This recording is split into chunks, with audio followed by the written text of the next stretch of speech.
Hello friends, welcome to another video of डम reacts. My name is Mohammad Ali और मेरा नाम है हमाद हसन। सो गाइस, काफी दिनों से हम बहुत ज्यादा चर्चा कर रहे हैं कि इंडिया जो है ऑटोमोबाइल इंडस्ट्री में बहुत ज्यादा ऊपर जा रहा है। बिल्कुल हम सही। उसी से रेलेवेंट एक और इंटरेस्टिंग कंटेंट आपके साथ शेयर करने जा रहे हैं जिसका नेम है how Indian car car companies are taking over the world. मतलब कि इंडियन कार कंपनी छा गई है।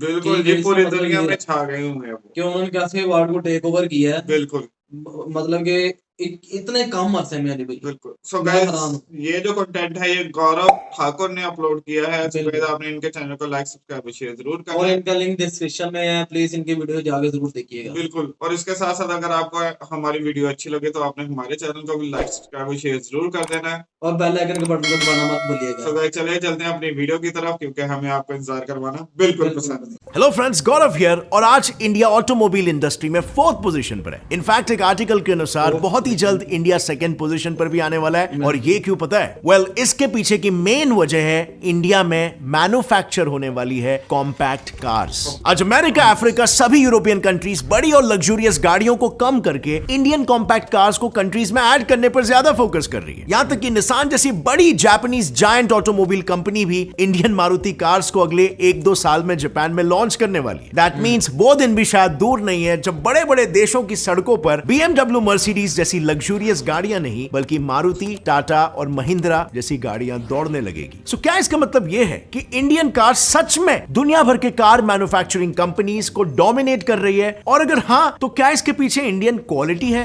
रीजन, और the reason is something else? Well, let's find this out in our today's video. You know, अगर मैं India के automobile industry के इतिहास की बात करूं तो इंडिपेंडेंस के पहले इंडिया को सर्विसिंग और मेंटेनेंस के अलावा कार मैन्युफैक्चरिंग के बारे में कोई जानकारी नहीं थी। इंडिया का कार मैन्युफैक्चरिंग रेट 0 हुआ करता था। पर आज की तारीख में देखो इंडिया के दिन कैसे बदले हैं। सिर्फ 75 इयर्स में हम दिन में 50,000 जितनी गाड़ियां बनाकर 125 देशों में एक्सपोर्ट कर रहे हैं। And well, a big part of the credit goes to Hindustan Motors, जिसकी वजह से इंडिया आज इस मुकाम पर पहुंच पाई। दरअसल हुआ कुछ यूं था कि इंडिपेंडेंस के बाद इंडियंस इकोनॉमिकली काफी अनस्टेबल थे और फॉरेन कार्स को अफोर्ड कर पाना किसी के बस में नहीं था। और इसीलिए उस वक्त लोगों को किसी भी टाइप के पब्लिक इमरजेंसी के लिए पब्लिक ट्रांसपोर्ट को यूज करना पड़ता था। उसमें भी 7 से 8 सीटर की एक गाड़ी में 15 से 20 लोग बैठकर ट्रैवल करते थे। मतलब सिचुएशन कुछ इस कदर खराब थी कि सबसे पहले तो 2 से 3 घंटा इंतजार करो और उसके बाद भी गाड़ी में चलने मिलेगा या नहीं इसकी कोई गारंटी नहीं। और इन्हीं सब प्रॉब्लम्स के सोल्यूशन के लिए हिंदुस्तान मोटर्स ने पहली इंडियन कार को मैन्युफैक्चर किया जिसका नाम था हिंदुस्तान एम्बेसडर। आपने ये कार्स को बहुत देखा होगा, स्पेशली आज से 8-10 साल पहले, या इसे आप बिल्कुल कह सकते हो the great grand ancestor of all the cars. इस गाड़ी को बनाने के लिए उन्होंने 2 चीजों पर सबसे ज्यादा फोकस किया, एक कंफर्ट और दूसरा कॉस्ट। इसका कॉस्ट इतना कम था कि कोई एवरेज इंसान भी इसे आराम से खरीद सकता था। और यहीं से शुरू हुआ इंडियन ऑटोमोबाइल इंडस्ट्री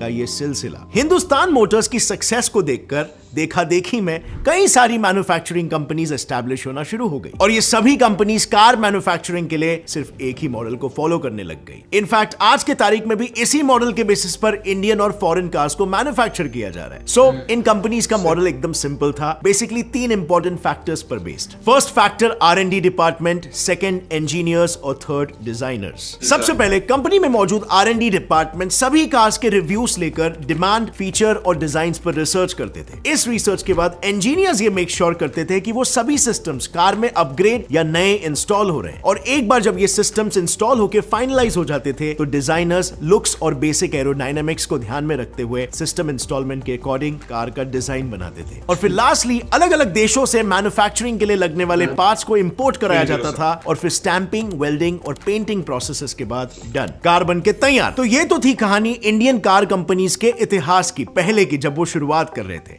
लेकिन अगर हम प्रेजेंटली देखें तो most of the Indian companies किसी और देश से पार्ट्स को इंपोर्ट करने के बजाय इंडिया में ही पार्ट्स को मैन्युफैक्चर कर रही है, जिसकी वजह से टाइम भी बच रहा है और पैसे भी। And this shows India automobile industry में भी इंडिपेंडेंट हो रहा है। Now don't you think domination की तरफ ये इंडिया का पहला स्टेप होगा? जैसे कि मैंने आपको पहले भी बताया, इंडिया कॉम्पैक्ट कार्स बनाने में माहिर है और कॉम्पैक्ट कार्स यानी कि लेस फ्यूल। और अगर हम फॉरेन कार्स पर फोकस करें तो वो जितनी ज्यादा स्पेशियस है उतना ही ज्यादा फ्यूल भी कंज्यूम करती है। और इसीलिए आज के तारीख में पेट्रोल डीजल्स के बढ़ते दाम को देखते हुए सभी यूरोपियन कंट्रीज, यहां तक कि अमेरिका तक और अफ्रीका और जापान भी इन कॉम्पैक्ट कार्स को अपनी कंट्रीज में लॉन्च कर रहे हैं। इस चीज में इन्हें 2 मेजर फायदे नजर आ रहे हैं। एक तो फ्यूल बचेगा और दूसरा पोल्यूशन भी कम होगा क्योंकि एंटायरली सारे countries in general green solution के ओर माइग्रेट हो रहे हैं। और ऐसा ही एक तीर इंडियन गवर्नमेंट ने 1 अप्रैल 2020 को छोड़ा था BS6 इंजन को कंपलसरी करके। अब यह करना जरूरी भी था क्योंकि इंडिया एयर पोल्यूशन में 5th रैंक पर आने लग गया था और आज के तारीख में हर साल लगभग 15 लाख लोग इंडिया में सिर्फ एयर पोल्यूशन की वजह से मौत के शिकार हो रहे हैं। इनफैक्ट अकॉर्डिंग टू डॉक्टर्स बढ़ते एयर पोल्यूशन की वजह से आज बहुत सारे लोगों को skin problems like cancer, acne, hyper pigmentation, atopic dermatitis और सोरियासिस जैसी बीमारियां हो रही है। पोल्यूशन इतना है कि ये सभी को अपने चपेट पे ले रहा है और लोग खासकर अपने बॉडी और फेस को अच्छे से धोते नहीं। और इसी प्रॉब्लम को सॉल्व करने के लिए मैन मैटर्स लेकर आया है चारकोल बॉडी वॉश। इसमें मौजूद है नाइसिनामाइड जो हमारी स्किन को पोल्यूशन और टॉक्सिन से कंप्लीटली डिटॉक्स करता है और सप्लाई करता है विटामिन ई एसिटेट और चारकोल बीट्स जो निकालते हैं आपके स्किन से डीप सीटेड इंप्योरिटीज और डेड स्किन सेल्स को। प्लस इसमें है मेंथॉल जिससे आपको एक रिफ्रेशिंग और स्पोर्टी फ्रेग्रेंस भी मिलता है। ये मार्केट में इकलौता ऐसा बॉडी वॉश है जो एक्टिवेटेड चारकोल बीट्स और नाइसिनामाइड से बना हुआ है जो आपके स्किन के टेक्सचर को इंप्रूव करता है by nourishing it and protecting it from body stressors और नतीजन आपके स्किन को एक सॉफ्ट और एक प्लम सा लुक मिलता है। मैन मैटर्स के सभी प्रोडक्ट्स की तरह बिल्कुल सल्फेट, सिलिकॉन, क्रुएल्टी और पैराबेन फ्री है।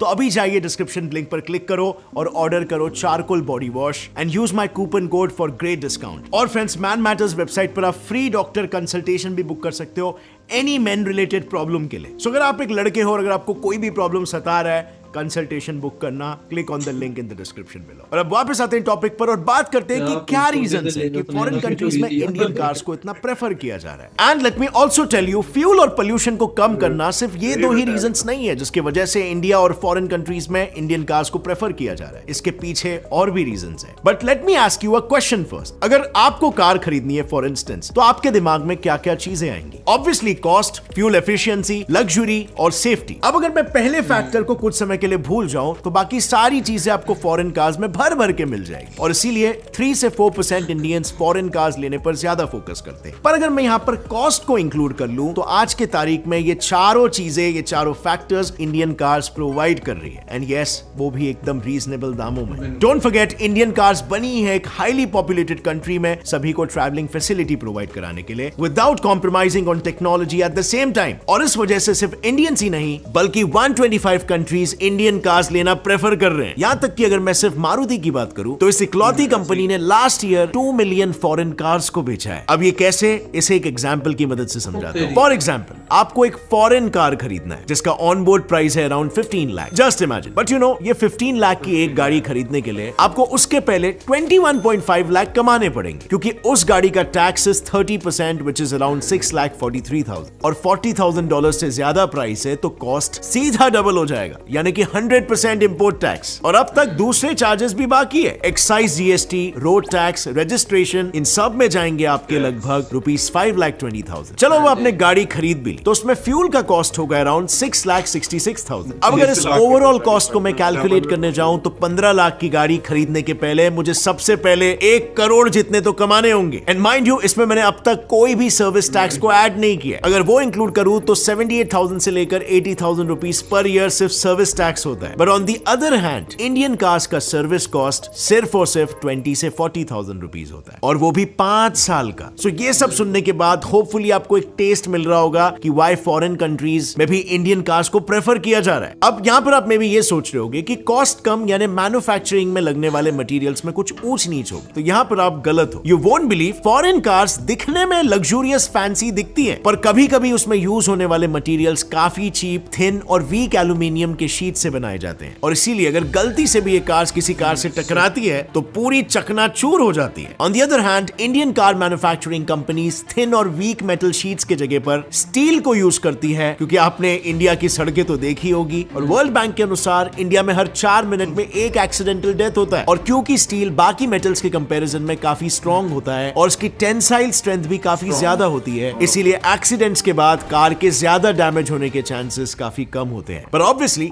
स्ट्रॉन्ग मेटल तो just one of the many safety precaution है। ऐसे और 5 सिस्टम्स पर मैन्युफैक्चरिंग के वक्त ध्यान दिया जाता है। उसमें से पहला है एंटी लॉक ब्रेकिंग सिस्टम यानी कि ABS, जो सिस्टम सडन ब्रेक के वक्त व्हील्स को लॉक होने से प्रिवेंट करता है। दूसरा है इलेक्ट्रॉनिक ब्रेक फोर्स डिस्ट्रीब्यूशन यानी EBD। अब नॉर्मली होता यह है जैसे ही ब्रेक अप्लाई होता है वैसे ही कई गाड़ियों में फ्रंट व्हील्स पर प्रेशर आ जाता है और कई गाड़ियों में बैक व्हील्स पर, जिसकी वजह से गाड़ी स्लाइड होने के चांसेस ज्यादा हो जाते हैं और ऐसा ना हो इसीलिए EBD को इंस्टॉल किया जाता है। EBD के मदद से गाड़ी को कंट्रोल में रखने के लिए कौन से टायर पर कितना प्रेशर जाना चाहिए वो तय किया जाता है। थर्ड सिस्टम है इलेक्ट्रॉनिक स्टेबिलिटी कंट्रोल ESC। ये सिस्टम कॉन्स्टेंटली सेंसर्स की मदद से कॉन्स्टेंटली कार के बिहेवियर को मॉनिटर करता है। और नेक्स्ट बेसिक सिस्टम है speed warning. Speed warning is very important और ministry of road transport and highways के अनुसार जितने भी एक्सीडेंट्स होते हैं उनके पीछे मेजर वजह होती है ओवर स्पीडिंग और स्पीड वार्निंग सिस्टम स्पीड को कंट्रोल करने में डायरेक्टली हेल्प करता है। And lastly type pressure monitoring system TPMS।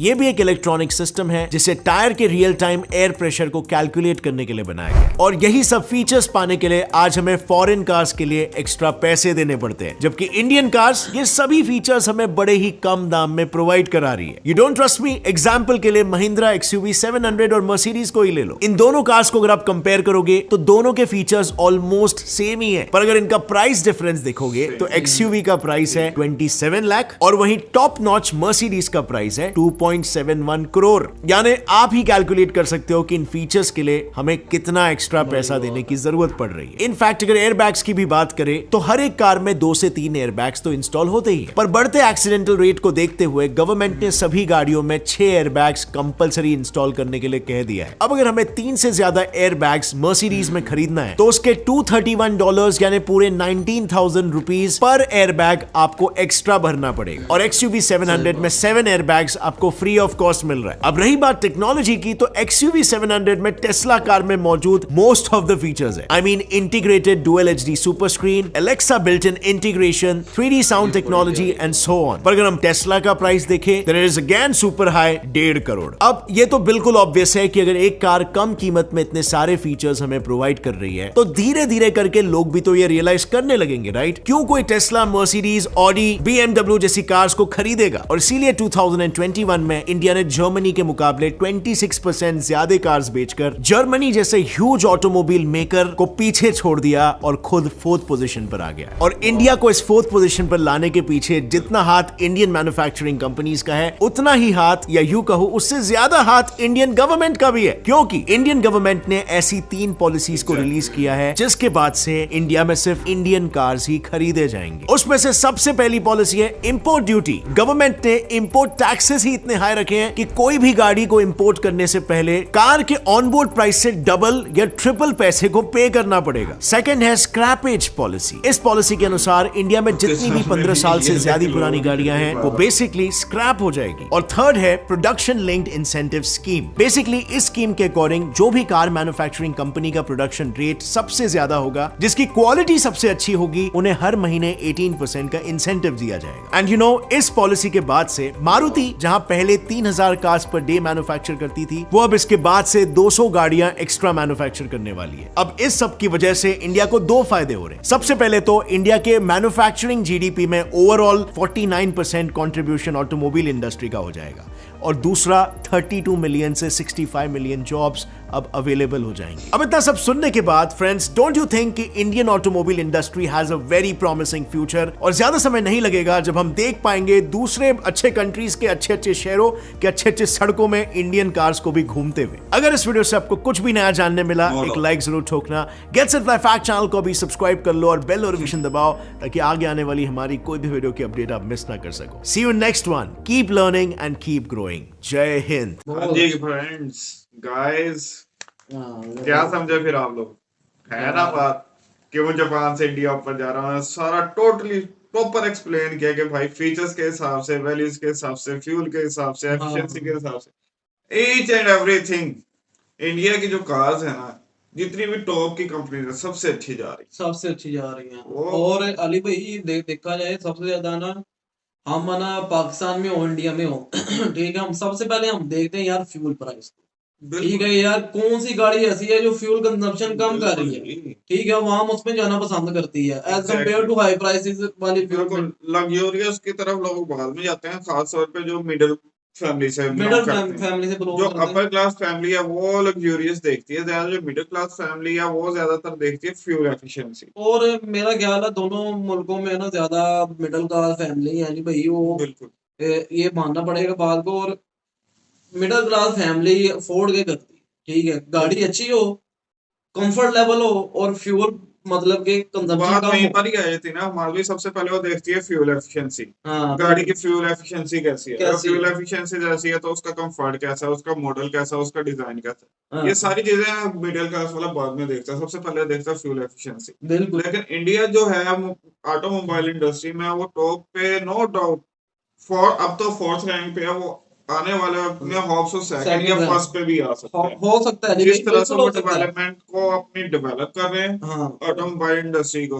और जिस तरह से उसके अंदर इम्प्रूवमेंट्स लेके आ रहे हैं मजीद ज्यादा से और अली ज्यादा। भाई जैसा कि भाई ने कहा कि यार कि फ्यूल प्राइसेस ज्यादा हो रही हैं, तो पाकिस्तान में अगर वो आ जाए तो वो फिर तो ये लोग ये क्या करेंगे यार। उसके भाई बाद 264 मेरा ख्याल है इस बार चल रही है प्राइस अभी, ठीक बिल्कुल है, और इंडिया में 80 या 90%, 80 या 90 जा रही है प्राइस। और उसके अलावा इनको भाई ने तीन चीजें बताई जो इंडिया की गवर्नमेंट कर रही है। एक कि जो बाहर से इंपोर्ट कर रहे हैं गाड़ी, उसके ऊपर 3 to 5% टैक्सेस लगा दो ये बहुत अच्छा किया है। एक्स्ट्रा, यानी कि हाँ डबल से भी ट्रिपल कीमत हो जाए। बिल्कुल। और मैं बताना चाहूंगा पाकिस्तान में भी बिल्कुल ऐसा ही है, लेकिन हमारी बदकिस्मती है कि यहाँ पे कोई ऑटोमोबाइल इंडस्ट्री डेवलप ही नहीं, डेवलप नहीं जिसकी और वजह जो से है हमें भी है बाहर ना यहाँ से पर। परचेज करनी ही पड़ती है, चाहे वो हाँ जितनी मर्जी महंगी हो, जिसकी वजह से पाकिस्तान के अंदर प्राइसेस बहुत ज्यादा ह्यूज हैं। बहुत खास ज्यादा ह्यूज है। और अली भाई देखिए हमारे जो प्लांटेशन थी ना पहले, यहाँ पर प्लांट लगे हुए थे, वो भी तो चले गए ना अब। बिल्कुल जारी बात है जब इकोनॉमी डाउन होगी तो जारी बात है वो प्लांटेशन जो होगी वो उठा ले जाएंगे, एग्जैक्टली। ठीक है। तो ये फर्क है यार हमारी प्राइसेस क्यों आई हैं और इंडिया में प्राइसेस कार के क्यों लो हैं, ठीक है। जैसा कि यहाँ पर आप देख रहे हो ये मारुति सुजुकी है, ठीक है, मेहरान है, इन्होंने भी मेहरान निकाली थी सुजुकी ने, मारुति बिल्कुल जी। सुजुकी ने, इधर मतलब कि सुजुकी है, ठीक है। वो उसकी प्राइस में देख लें आप, ये आल्टो आई है, ठीक है, इधर 30 लाख जा रही है प्राइस आल्टो की, ठीक चलें है। जी, हम तो दुआ करते हैं इंडिया और भी ज्यादा तरक्की करे और अल्लाह ताला हाँ हमारे मुल्क आमीन में भी कोई अच्छे सियासतदान आमीन। भेजे जो इस मुल्क को भी ऊपर लेके जाए। सो बिल्कुल हम गाइस, और अली भाई मैं पर्सनली बहुत खुश होता हूँ यार इस बात से कि यार इंडिया तरक्की की बिल्कुल तरफ ये जा रहा हमारा है, नेबर्स है। क्योंकि हमें भी देख के यार कुछ एहसास होगा, हमारे एग्जैक्टली। नेबर को या फिर हमारे पॉलिटिशियन को एहसास होगा कि नहीं यार हमारा देखें जी, पड़ोसी मुल्क ऊपर जा रहा है। पड़ोसी मुल्क है वो, हम जैसे यहाँ पे पाकिस्तान के अंदर रहने वाले हैं वैसे हाँ इंडिया के अंदर भी इंडिया के रहने अंदर वाले रहने हैं। वाले हैं, बिल्कुल। सिर्फ सोचों के अंदर फर्क एक डाल दिया गया है कि हाँ वो आपके दुश्मन है, हम उनके दुश्मन है, बिल्कुल सियासी पॉइंट ऑफ व्यू के हिसाब से और बहुत सारे पॉइंट ऑफ व्यू के हिसाब से बिल्कुल लोगों के दिमाग में वो फीड कर दिया गया है बिल्कुल कि सही बात है। आप उनके अगेंस्ट ही रहना है। हालांकि पार्टीशन होने से पहले हम सब इकट्ठे ही रहते रहे हैं। हाँ और चलें, वक्त अली वक्त की भाई बात है। दूसरी बात ये भी है, मैं आप बताऊं, ये इंडिया तरक्की कर रहा है, हमारी मीडिया कभी भी नहीं दिखाएगी ये। बिल्कुल हमारी मीडिया का सबसे बड़ा रोल है, हमारी मीडिया वही दिखाएगी जो इंडिया में खराब हो रहा है, भाई, वही तो बात है ठीक ना, है। हमें मेंटालिटी तौर पे ना, हमें मेंटली तौर पे बिल्कुल बाउंड कर दिया गया है कि बाउंड हमें कर एक देंगे। सर्कल के अंदर रहना है, उससे हाँ हमने बाहर नहीं निकलना। बिल्कुल। सो गाइस, ये थी आज की हमारी वीडियो। अगर अच्छी लगी है तो प्लीज हमारे चैनल को लाइक, सब्सक्राइब और शेयर जरूर कर दें। और बेल आइकन के बटन को दबाना मत सो भूलिएगा। गाइस, मिलते हैं अपनी नेक्स्ट वीडियो में, तब तक के लिए अल्लाह अल्लाह हाफ़िज़। हाफ़िज़।